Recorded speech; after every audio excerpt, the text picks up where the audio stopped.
सो एक question sexual reproduction से बहुत ही कॉमन आता है। कॉमन क्या होता है वो क्वेश्चन, लाइक आपने थोड़ा सा भी सेक्सुअल रिप्रोडक्शन को समझा है, आपको ये पता चल चुका है कि सेक्सुअल रिप्रोडक्शन है क्या।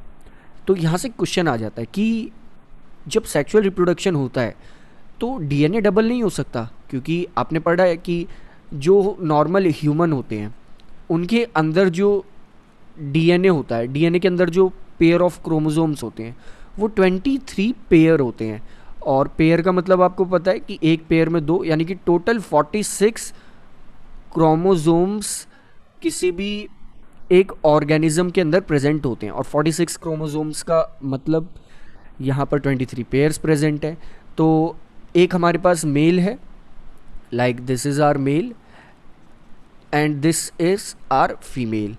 तो क्या अगर हम देखें यहाँ पर जब सेक्सुअल रिप्रोडक्शन होता है तो लाइक ये जो गया हमारा एक मेल गैमेट और ये फीमेल गैमेट, फर्टिलाइजेशन हुआ, न्यू ऑर्गेनिज्म यहाँ पर फॉर्म हुआ लाइक दिस।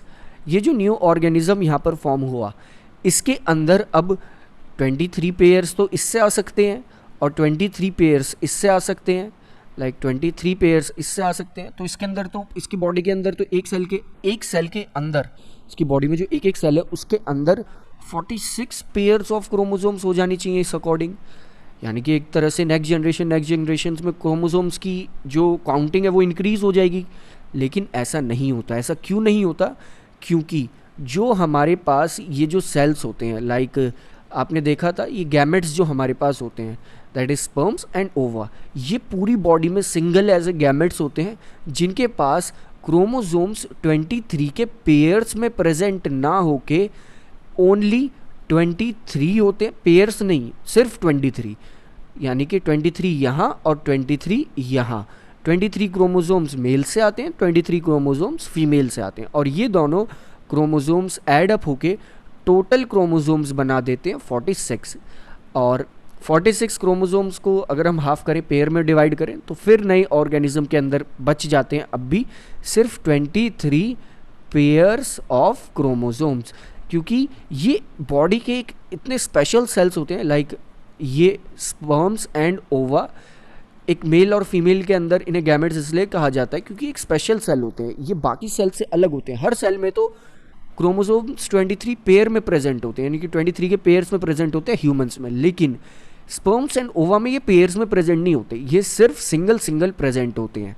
लाइक हर एक कैरेक्टरिस्टिक पेयर में होती है किसी भी एक ऑर्गेनिज्म में, एक तरह से डोमिनेंट कैरेक्टरिस्टिक होती है, एक रेसेसिव होती है, ये सारी चीज़ आप आगे पढ़ेंगे।